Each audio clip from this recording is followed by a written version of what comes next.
प्रतिबोधिता भगवता नारायणेन स्वयं व्यासेन क्रदिता पुराणमुनिना मध्ये महाभारतम् अद्वैतामृतवर्षिणी भगवती अष्टादशाध्यायिनी अम्ब त्वामनुसन्ततामि भगवते भवद्वेषिणी.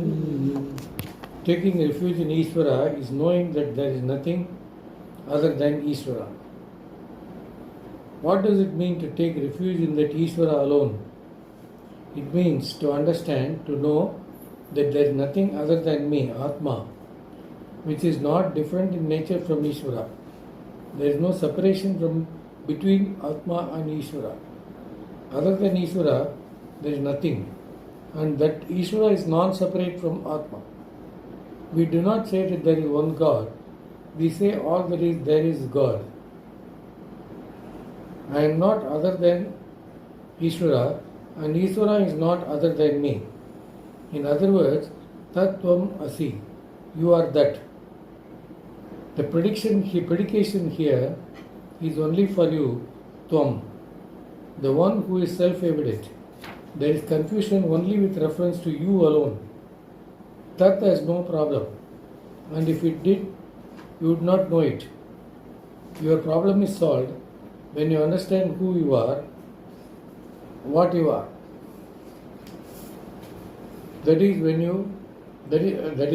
you understand that you are the Brahman, which is Ishvara. This is the meaning. To take refuge in the Lord, who is of the essential nature, Swarupa, of everything, Sarvatma, the one who is obtaining in all, Sarva Bhutastha, the same, Sama, sameness, yeah. Not subject to destruction, Achyuta, and free from birth and death, etc., is to understand that there is nothing other than Lord. That Lord. This means that you are not separate from the Lord. See, if you look at this para, it is the whole crux of the whole teaching. Yes. Not only Gita, but also Upanishads. Tattvamasi is explained in one para. So, if you really understand it, and the understanding Ishvara means understanding your reality. So that is clear, and your reality, you don't have to go into it. It is self-evident. That also he says. So, basically what you need is to really understand and claim that reality, and the Anubhava is, in the sense, for you, you must be able to relax in that understanding. And then naturally there is neither Shoka nor any Atrupti. So neither any Shoka nor any Atrupti is the Anubhava. Anusarena Bhava. Anubhava meaning with the kind of understanding we have with God. In Anusarena meaning in line with that. In line with that understanding, Bhava means be. Just be. That is Anubhava. Everywhere else, Anubhava means external. Everything other knowledge or every other pramana, like eyes, ears, taste, everything, you have to go out and enjoy. Anubhava means you know first knowledge, and then go out and apply and get the Anubhava. Whether it is technology, science, or taste, or food, or music, anything. You have to go out and enjoy. You have to make a lot of effort to get that phala, even though you know. But here beauty is, it's all you just understand. Anubhava is kaimel palan. So for that you have to just claim and be. Just be. Anubhava. The trupti and the lack of expected, that I lack and that I want goes out of your life. So that is what he is talking about. The whole thing is nothing but that. So that is what is the summary. He keep on summarizing in different ways in the 18th chapter so that we get to know. Yeah. Problems with other explanations of surrender. This is the meaning that Sankara gives here, and it is the only meaning that can be defended. With any other meaning, the giving up of all dharma will be a problem. Suppose one says that I should give up all dharma, all good and bad actions, and surrender to God, then is the surrendering a good action or a bad one? If it is taken as good, how can I give up good and bad actions and surrender to God? Surrender is also good. It may be a new good action which is better than all the others, but is still a good action, and therefore I cannot both surrender and also give up all the good actions. It is impossible. Perhaps I can give up the prohibited action, Nishiddha karma, the desired prompted action, Kamya karma, but never all karmas by an act of surrender. Further, who is to surrender to whom? I have to surrender. All right, I will give up all my good and bad activities. I am neither going to do good to anybody nor do harm to anybody. I give up all the good and bad activities, yet I am left behind. Now, if I am asked to surrender my ego, how will I do that? Who will do it? The ego has to surrender the ego. How is that possible? If the object of surrender is the ego, there should be some other entity other than the ego that picks up the ego and places it at the feet of the Lord. But then this ego is not an object for me because the ego is myself. It is not an object that I can place at the feet of Bhagavan. And another thing, where are those feet? That is another problem. Where will I find Bhagavan's feet? It's all wishful thinking. That is why people do not accomplish much in this kind of thing. Even though it gives them a feeling and attitude, bhavana, of surrender, which is good, finally speaking, it does not solve the problem. Yeah. So that is why understanding is what is important. Bhavana and all will take you to some distance in terms of attitude, in terms of mentally you are ready, whether it is bhakti or jnanam, your mind is available. For all that it is helpful, the upaya is there. But finally, only understanding will help. Understanding for the study, and even bhakti means ananya bhakti, meaning you and Ishvara are not different. That's why I was saying that our bhakti also is basically surrendering everything, like body, mind, senses and all you can surrender. But the being you cannot surrender. For that you have to understand that the being is your reality. If you think that the ego is my problem and all that ego also surrender, then what are you? So for that you have an understanding. First you have to understand. Or even in terms of bhakti, what you have to do is that you must be able to understand Ishvara. Okay, you surrender everything unto Ishvara, and Ishvara is the only thing. Even including me, all my mind, body, senses, ego, everything, only Ishvara. There is only Ishvara, there is no second. For that you have to understand Ishvara. So even for bhakti, ananya bhakti, you have to have a total shraddha and surrender unto Ishvara. And for that you must know Ishvara is everything.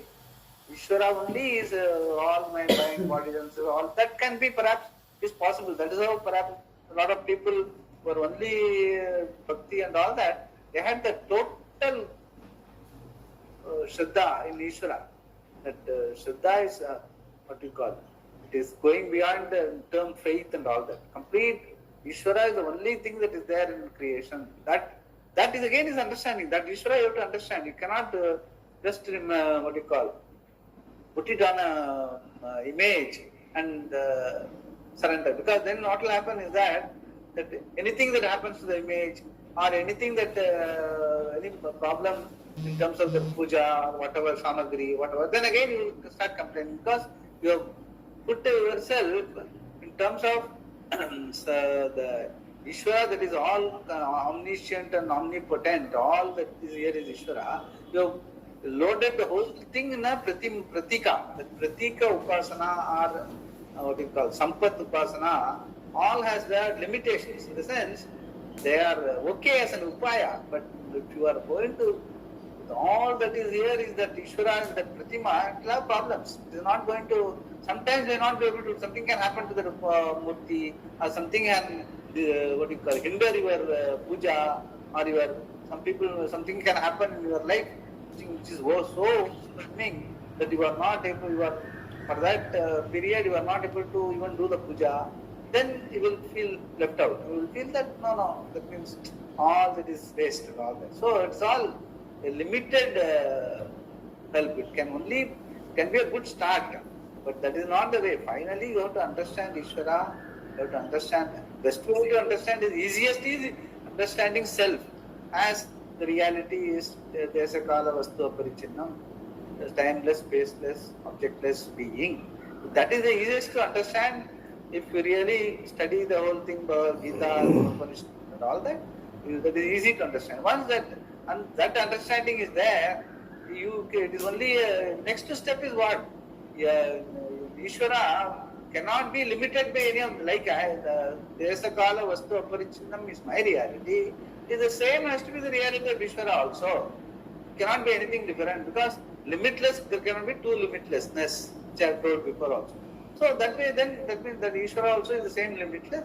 I am also limitless. That is what all the Upanishads, all the equations, all the Mahavakyas, Gita, everything is telling. So your understanding and the way in which the scriptures explain, that is Vedanta basically, not other philosophy or speculative philosophy or theology.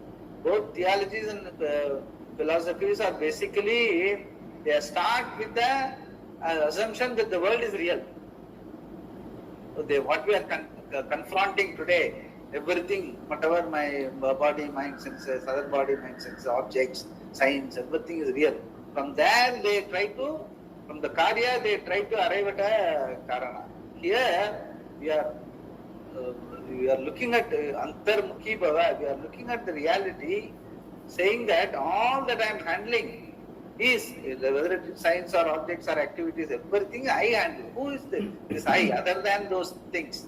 That is what is explained here as from, that is what he has told in this particular para also. So that is easy to understand once your understanding is clear. For that, whatever you need to do in life, how to live your life day to day, the sense, having that space inside, that I am the being, everything else is happening in my life. I do whatever I need to do, I keep doing without getting perturbed, retaining my composure all the time, and try to understand more and more the glory of that being. Then automatically that will be the Mattaha, Anyahana, what we have seen in the 10th chapter, 12th chapter, everything will fall in place. So once they all fall in place, they will understand the Mahavakya Upadesa, that what you understand as yourself is the same is the reality of Ishvara. Then what everything else? Only then you have to figure out how all these things has come about. Perhaps that will need some really Upanishads in a big way, in the sense how that all the whatever activities, objects, everything, they are all given satta, spurti and nyaya, what you call niyati, only by way of the being, whether it is Ishvara or you. The being alone, the being's glory only is converted into satta and spurti and niyati, meaning like we have been, even the pot example, the pot consciousness is nothing but the consciousness, the pot is and the clay is. So what is constant is only consciousness. Pot and clay are only name and form. Those things you need a bit of an analysis, a bit of understanding. That you can do. But either you start with I as Ishvara or I or Atma, that understanding is non-negotiable for you to understand Vedanta. And the way in which Advaita Vedanta talks. But otherwise, all other things, theologies like even Vishishtadvaita, Advaita, philosophies and all that, they look at the world as really okay, you keep doing good karma and you will go and you will have a good heaven or whatever it is. That is generally all the pujas and all are giving all that. But that will take you only that far. You may feel, but anything that happens outside, still nothing has happened, something bad has happened in my life. That sort of a dukkha lesa will be always there. It will always be tinged with dukkha. So the tinging of dukkha will always be there in any other way of understanding life.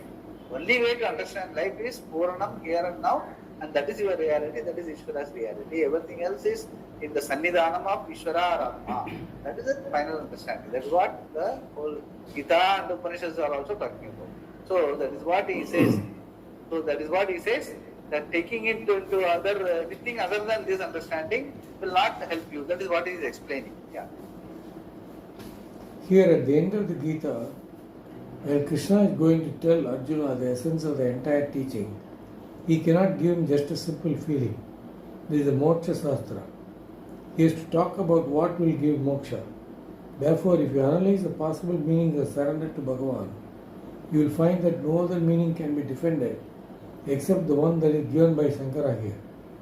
Giving up all karmas and taking refuge only in Ishvara are almost one and the same thing. It is something like cutting a log and making it into two. They are not two separate things. He is cutting the separate things. He is cutting the log one action and making it into two another action? No. There is only one action. Cutting the log itself is dividing the log into two. When does making it into two pieces take place? When the action of cutting is completed. In fact, cutting is making it into two. Similarly, giving up of all karmas is recognizing Ishvara as the Atma and Atma as Ishvara. This is called Jnana Nishta. Any other meaning will not work, nor will it give the promised result of freedom from all karmas. Sarva papebhyo mokshaha. Sarva papebhyo moksha meaning basically papa as well as punya, I can say. Sarva papebhyo moksha means papa includes punya also. Yeah. What is released from all papas? It is very interesting that Krishna has said, I will release you from all papas. Does it mean that you should give up all dharma, surrender to Bhagavan, and he will release you from all the papas you have done? Does he mean to say, do not worry, keep killing, stealing, committing all sorts of atrocities upon society, create as much havoc as you can and make people miserable, and then I will take care of all your papas. The only thing is you must surrender to me. It is exactly like a godfather talking, not God the Father. To make sure that this verse is not misunderstood in this way, Shankara explains what kind of you is released. This is a person who has a clear understanding that there is nothing other than Ishvara, the cause of everything. Other than that cause, there is no effect at all. When you recognize that Ishvara is Satyam Jnanam Anantam Brahma, and you understand that Satyam Jnanam Anantam Brahma only as the Atma, you will be released. There is no other source of consciousness apart from Atma, and therefore, in the definition of Brahman, Atma is defined. If Atma happens to be Brahman and Brahman happens to be Atma, the definition of either of them should be complete and reveal the identity between them. When you say Sat Chit Ananda Atma, it is nothing other than Satyam Jnanam Anantam Brahma. See, it is something like this. See, the thing is that this Satyam Jnanam Anantam Brahma and Satchit Ananda Atma and all, you may have to, you have to understand a bit of this etymology behind all these words and Upanishads and all. See, one thing is that Sat is I am. See, I am. Sat means actually the equivalent of isness. In English, what we say is asti, is sat. You can see the very close correlation between these three words. Sat, asti, is. Even with English, there is a lot of correlation is there. Is. So is what with reference to you, it is I am. And chit is knowledge, basically. So I know I am. So you can say Sat is I am, Chit is I know I am. So this too completes the understanding of your being. Because I am and I know I am. This anyone can appreciate. Everyone can easily say I am and I know I am. Now the only problem is, if it is a transitive verb, what is I am? I am what? Actually, fortunately, that I am is not a transitive verb. I am, you can say, the sentence is complete. Yes. So, suppose you want to know what I am, that is where the problem is. You say that you start with your name or whatever you call it, Gotra, Nakshatra, etc., everything comes. So, that which is changing is all this change. Whereas I am doesn't change between even all people. I am remains the same. What is changing is only everything else. So we know anything that changes is not going to be fulfilling. Even though it may be up today, tomorrow it can be down. So, whereas I am the changeless, and since it does not have an objectification, it is neither nothing nor it is not smaller than the smallest or bigger than the biggest. It is I am. So that can be the fulfilling then. That is what it means by Sat Chit Ananta. Sat is I am, Chit is I know I am. Ananta, Ananda is nothing but Ananta. That comes also, Anantam Brahma. Ananta meaning neither a beginning nor an end. Na Antam means what? Na Adi, na Antam. So, that I am is neither, that we can easily understand what is having Adi and Antam is only the body. But when I say just I am not equating myself with the body, mind or senses. I just ignore that. Just I am is always there. Even when you are not there, I am is always there. Even when you are not there, I am is always there. Since somebody else will be saying I am, like the typical thing is whether a father came first or a son came first. Even in Shastra, everyone has got 3 births, it says. First as a father, then as a bindu in the mother's womb, and then once it is born. Even physically, if you look at it, everyone has got 3 lives. One as a father's bindu in the mother, and then so you don't know where exactly you started. And if you look at the father will also have 3 births. So then where it all started? So you cannot say I started because of my birthday so much, such and such. That is all. Our own very limited thinking, what we have been told by the society, we do that. Actually, that's all. Nobody knows except for the hospital what is the real time of birth. Whatever they say, you start making your horoscope. It's all very fictitious or convenient. That's all. Okay, we don't question much, that's all okay. But if we really question it, that you are not born is the reality. I am. That is the reality. That is easy. It doesn't require much validation. I am and I know I am. So that is what is the reality, what he is talking about. Satchit Ananda Atma. So that is, if you look at it, if you understand it, visualize it that way, then these sentences you will be able to understand it better. Yeah. When you say Sat Chit Ananda Atma, it is nothing other than Satyam Jnanam Anantam Brahma. When you say Satyam Jnanam Anantam Brahma, it is Sat Chit Ananda Atma alone. One definition should be as good as the other because both are identical. Identical is not the word. Atma is Brahman. When Atma is predicated as Brahman, the definition of Brahman is the definition of Atma. If that is understood, naturally, there is nothing other than myself. Matta anyat kinchit nasti. This we have said in the entire 7th chapter. When Bhagavan started Ishvara, I have given that whole chapter's heading as Mattaha Nyahana. So that is a correct understanding of Ishvara. Yeah. The one who has no more vagueness or error about this is called Nischita Buddhi. You, Tva, who has this kind of Buddhi, I will release Moksha Ishyami. From what? From all Papa, Sarve Papebhyaha. What are the Papas? Shankara says that Sarva Papa is that which is in the form of bondage and includes both Dharma and Adharma. Whether we consider it as an action that is in keeping with Dharma or Adharma, or as a result that manifests as Punya or Papa, it is all the same. From all Karma, Punya and Papa, Lord so Sarva Krishna Dharma says, meaning Sarva Punya Mokshyami. Because the Punya and Papa and the Karma does not belong to you, only the body, mind, senses. So automatically, if that understanding is there, what Bhagavan says that I will free you is only Upachara. Basically what he aims at is understanding. Yeah.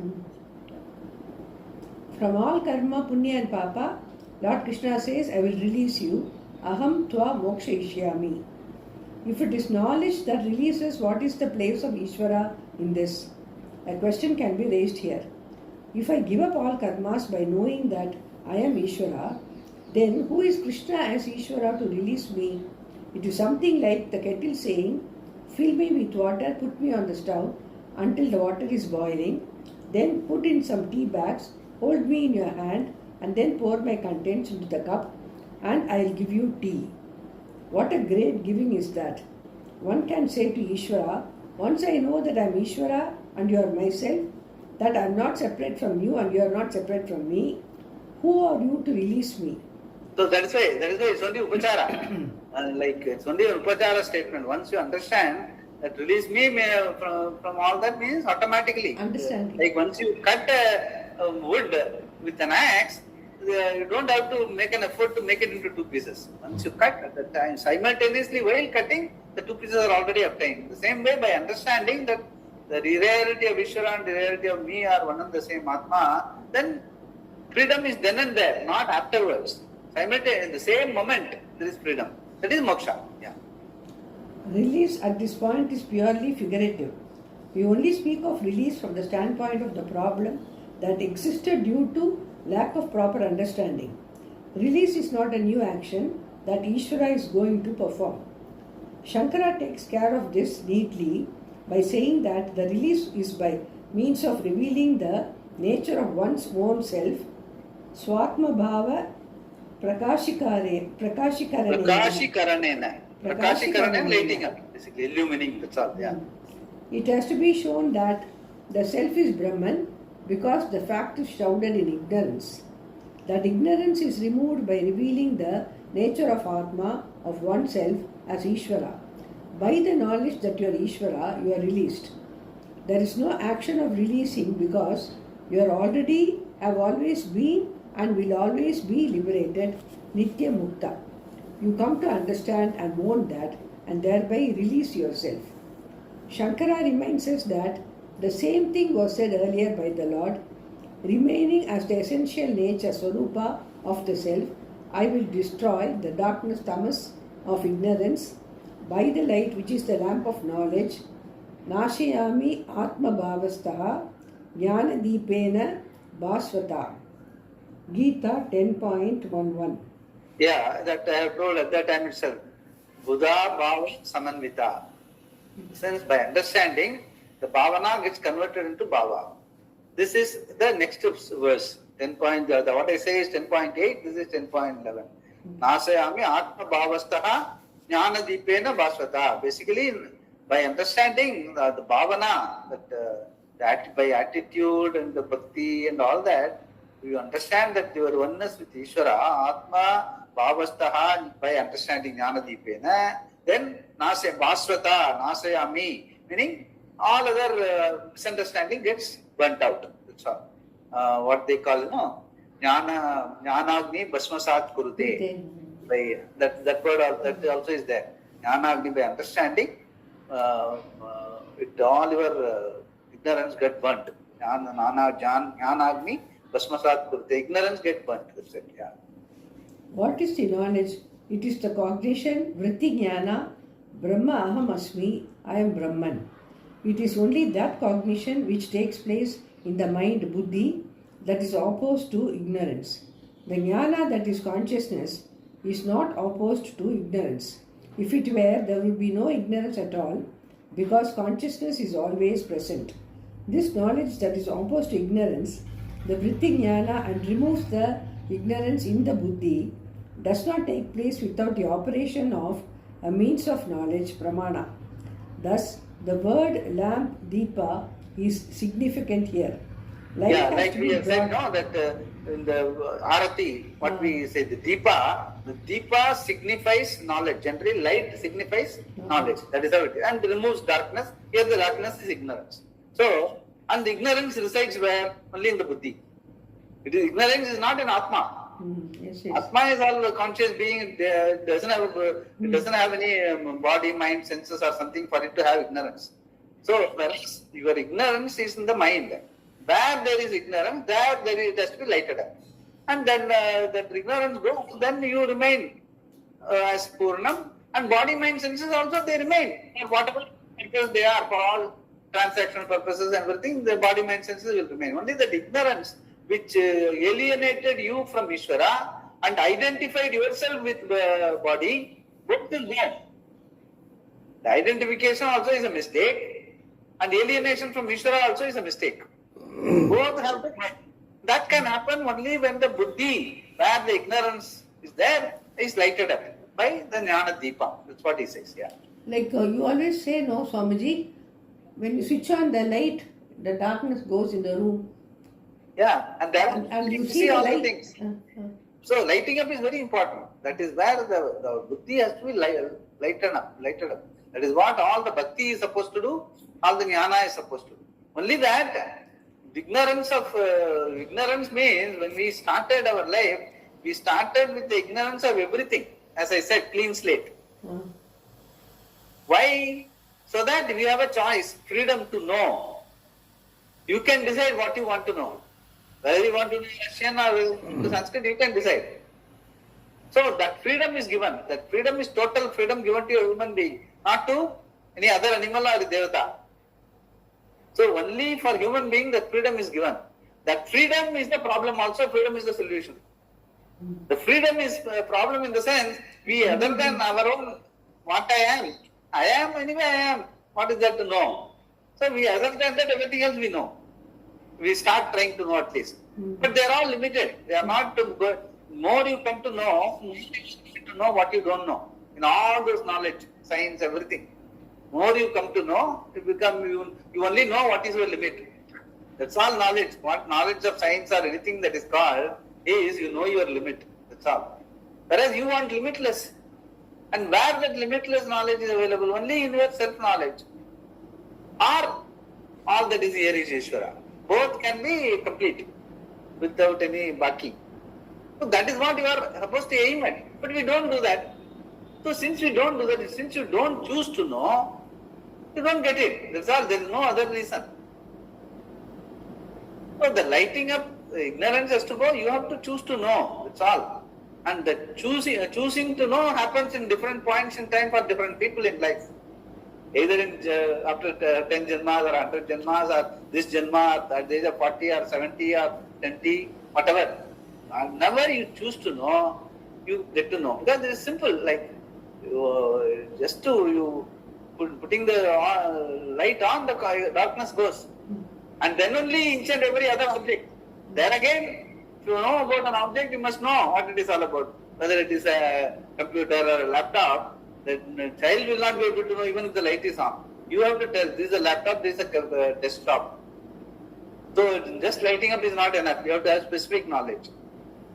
Whereas in this particular case of lighting up, all ignorance is gone as far as your reality is concerned.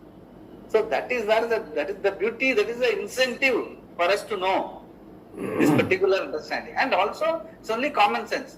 Unless I know what I am, that my reality, unless I know, how am I going to understand the reality of the world or Ishvara? Yeah. Unless you know yourself, the reality of Ishvara and reality of world will always be colored by, to that extent you understand yourself, you can understand others, or the world, or Ishvara. That's all. You are looking at the whole thing through a prism. Whereas if it is, you are transparent, like in the sense you have no ignorance about yourself, then everything else falls in place. Then you will be able to know things as they are, as objective as you can be. That will relieve a lot of our problems, conceptions and perceptions about life and everything. So even from that standpoint, knowing our reality is very, very important. And once you start exploring the reality, Shastra says, and you yourself will know. Once you know that your reality is nothing but Desakala Vastu Aparichinnam, timeless, spaceless, objectless being, அப்படிங்கிறத ஒரு தாத்பரியம், ஒரு ஸ்ரத்தா, once it is there, it is pretty obvious. It is something like putting on the light in the room. Everything else falls in place. That Swamiji always, as you are telling us, why is it that even after learning, I see many people also around, they know so much of Vedanta, they go Upanishads, but after all that, still this feeling that Tattvamasi never comes. Yeah, that is where, no, what is, the thing is that even for us. no, the honesty, I tell you, the honesty with which we look at this Upadesha. That is where Shraddha has to peak in that respect. In the sense, we must be able to, surrender is only that surrender. We must be able to surrender that ignorance. We must be willing to give it away. We want to hold some part of it all the time. I cannot be wrong in my identifying with my aham, mama, buddhi, I, me, my family. Part of it, that identification does not go away. There is some dotted line relationship all the time. And you are always afraid to leave it. They say it's Ambal's Maya. Hey, Maya is okay. Actually, I don't use the word Maya for the simple reason that will become a sort of an excuse. Yeah, that's what. We keep I don't saying want that. to do that. Actually, Yes. if you look at my articles, I generally don't use that Yes, word. yes. Why? Because when I know what is, there is a clear way of understanding my reality. Once I understand that reality, there is no need to bring in Maya. I can see that reality is the reality. When I say the reality of me, the reality of you also is the same. And the reality of everything else, even the plants and animals are also the same. Yes, They may yes. not know. Yes. But the reality is the same. So if I can see the reality of my being plus the world around Ishvara as such is being, then where is the question of Maya? Maya comes if there is a block which you are telling. That's what I'm saying. By evolving, there is a There's a block. block. That block, what is not there, we are assuming. That is why it's called Maya. Yama sa Maya. What is not there, we assume. Even the block is what we assume only. It is not there. You think that it is there. Like what typically example, no, Swamiji used to say, like when two old people went in a train and all that, they were having some long journey to 30 hours, 40 hours, old people. So they had taken enough water, distilled water, bottled water with them and all that. But somehow, unfortunately, they gave it here and there to some people who asked. So somewhere in the middle of the journey, they completed the water. There's no more water. The old man is asking, where is the water and all that. She said, no, we'll get it in the next station, like that. And after a few stations, they got it. Then he got satisfied. But rest of the journey he was telling, for 2 hours I was thirsty. For 2 hours I was thirsty. For 2 hours I was thirsty. He was keep on complaining. So likewise, we, in spite of our knowing, we say, no, something is blocking. Yes, Something is blocking. That is blocking itself is also a conception. It is again it is it's part of the pratibandha. It is part of the obstruction. You must be able to leave that also. That is anyway, you can say that you must do prayers, you must do good karmas, all that they say. For you to get that grace of Atma Kripa, Ishvara Kripa and Guru Kripa. Yes. For that you need to do some, anyway which you are doing all along. Like all of us, that is why when Swamiji takes so much effort to say what is Dharma and what is not bad Dharma, not necessary. For all of us, we know what is Dharma. We are not studying Shastra in spite of doing adharma. You don't do deliberately adharma. Some here and there some mistake might happen. But basically dharma. So we don't need to explain what is dharma. In the same way, we are all doing whatever is possible good karma and all that. The grace is already there. The very fact you are studying Gita, the grace is already there. Why wait for grace? That's why I was telling that famous, I always tell people, Vivek Chudamani, that sentence, Ishvara Anugraha Deva Etatrayam Manushyatvam Mumukshutvam Mahapurusha Samshayaha. Etatrayam Ishvara Anugraha Deva, you will get. It says that. But after having come to study Gita, you can't say I am still waiting for grace of Ishvara. Because you have got Manushyatvam, you have got Mumukshutvam, you have got Mahapurusha Samshraya, in terms of knowledge, connecting with Pujasri, then you are already asking it. Then what for you are waiting for grace? That is how you have to look at it. Here and now. We should not be looking for grace elsewhere. No, I have it. So I will make it. That is how it should be. And you should not be comparing with others. So you should not go to statistical average and all that. So many people have studied, they have not got it. Where am I going to get it? That is all. No, that is all basically, I would say, it's all majority thinking. It's not comparing. It's not comparing actually, but sometimes I even wonder what is preventing them from. Let us not look at it what is preventing them. Let us look at what we can do ourselves here and now. Okay. Which one is a unit by, it's not majority. In this particular thing, either conforming to society doesn't help. Yes, It's yes. purely an individual inquiry. I understand that. Yeah, that is why we have to learn. This is how we have to look at it. We have made it. We are reading this means we are making it straight away here and now. That is how we have to look at it. Yeah. Swamiji, we can meditate on the Vakya, Tattvamasi, every day for 10-15 minutes. That is one way to understand. Most important is that if you understand what is being told here, then with that understanding is a meditation on Tattvamasi is not meditation, it is contemplation. Contemplation meaning understanding, looking at the meaning of the words Tattvamasi. When you look at the meaning of the word Tvam, you must be able to bring in those the first 20 verses of the Upadesa, like Socham, Sochastum, Nasato, Vidyate, Bhavaha, Najayate, Mriyate, Va Kadachit, all those things. And if you are able to bring that, and that itself will tell that the changelessness is your reality. And if you can remain as a changeless being in those meditative moments, just be, then Tattvamasi is meditated upon, no doubt. That is the reality you are owning up. And that is, if you are, in the sense, you are able to, visualize that aspect of it in your whatever minutes, 5-10 minutes meditation, you are able to visualize that and just be. And even if some other thoughts come, I am seeing those thoughts. I, the being, is aware of the thoughts. Then some noise comes. I, the being, is aware of the noise. Some fragrance comes.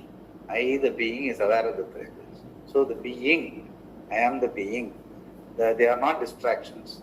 They only remind me that you, the being, is aware of the fragrance, aware of the noise, aware of the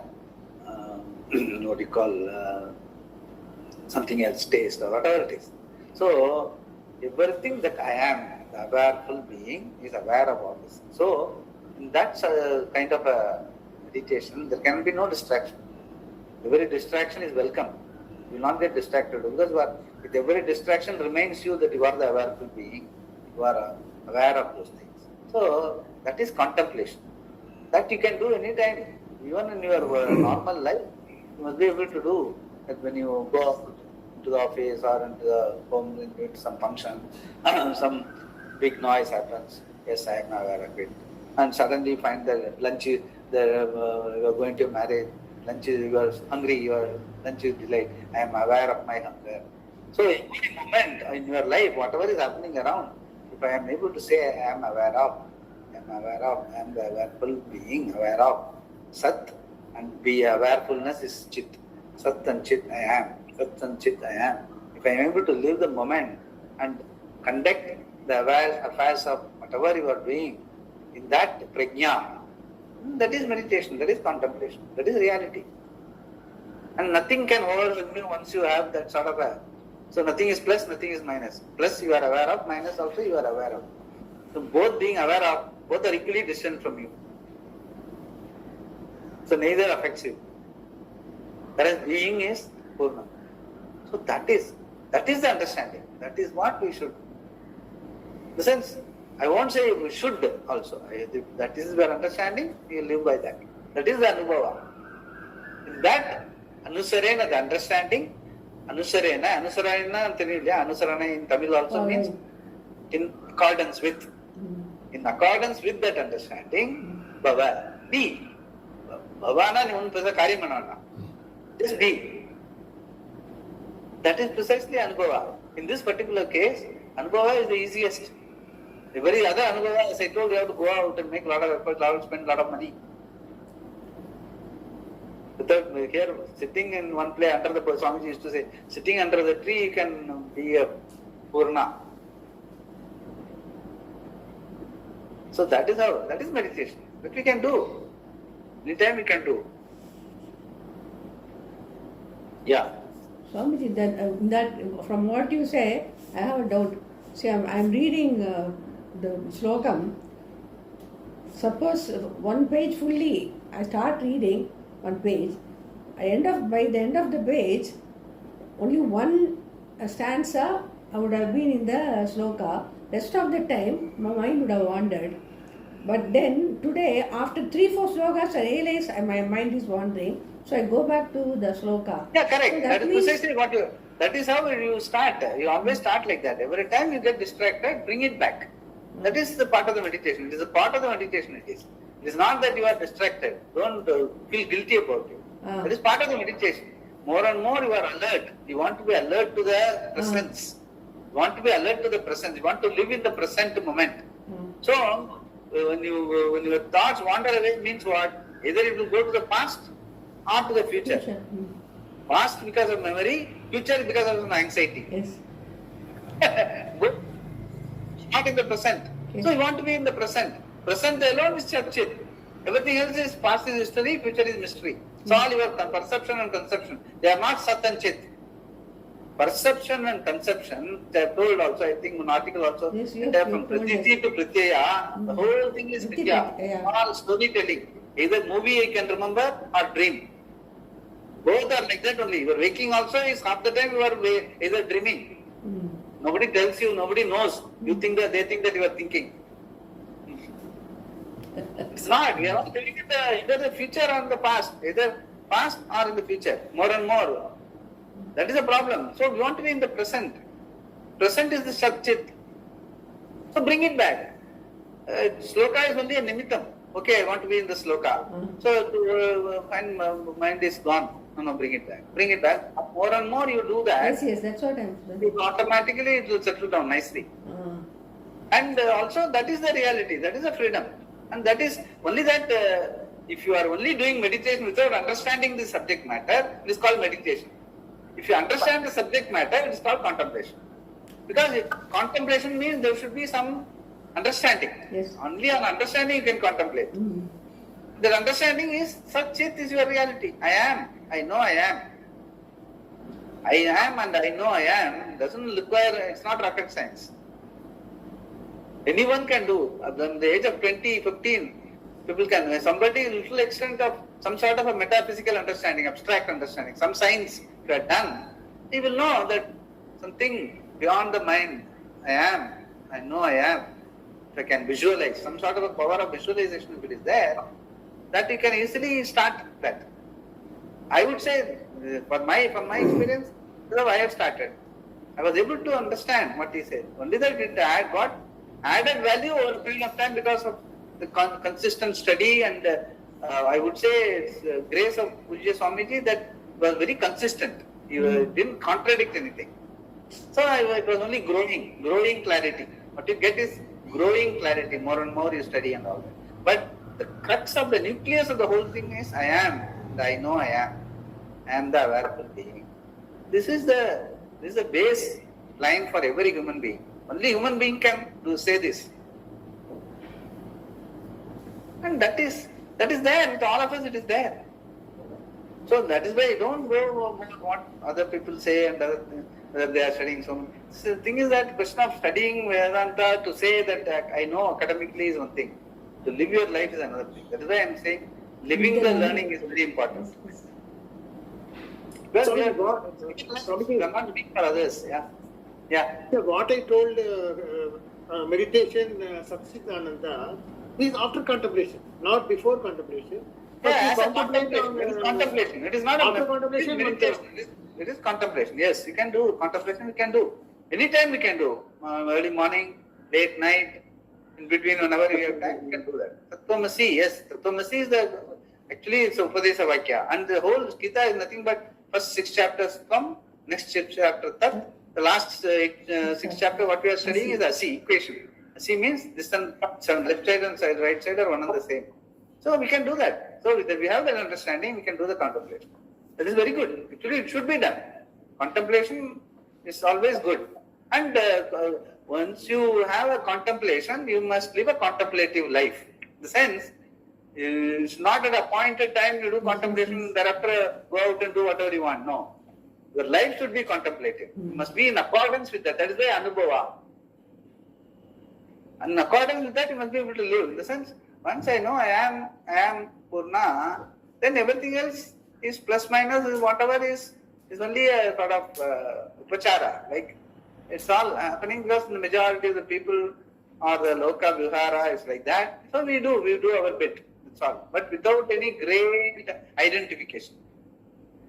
Of course, when something is happening bad in a house, you cannot remain like a stone. You have to empathize with them, even express your grief. All those things, but you must be alert. I am expressing the grief because she is grieving, he is grieving. I am participating in that. That awareness should be there.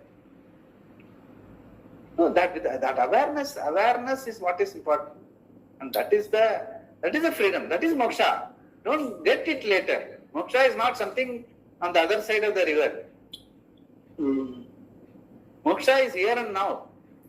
Freedom, that understanding in that moment, when I am empathizing with the person who is having a problem, I empathize with him. At that time, I know that here is a person who is having a problem. I am empathizing with him. That much of alertness should be there.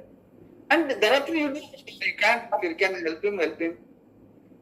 Om Purnamada Purnamidam Purnat Purnamudachyate Purnasya Purnamadaya Purnameva Vasishyate Om Shanti Shanti Shanti Hari Om. Hari Om.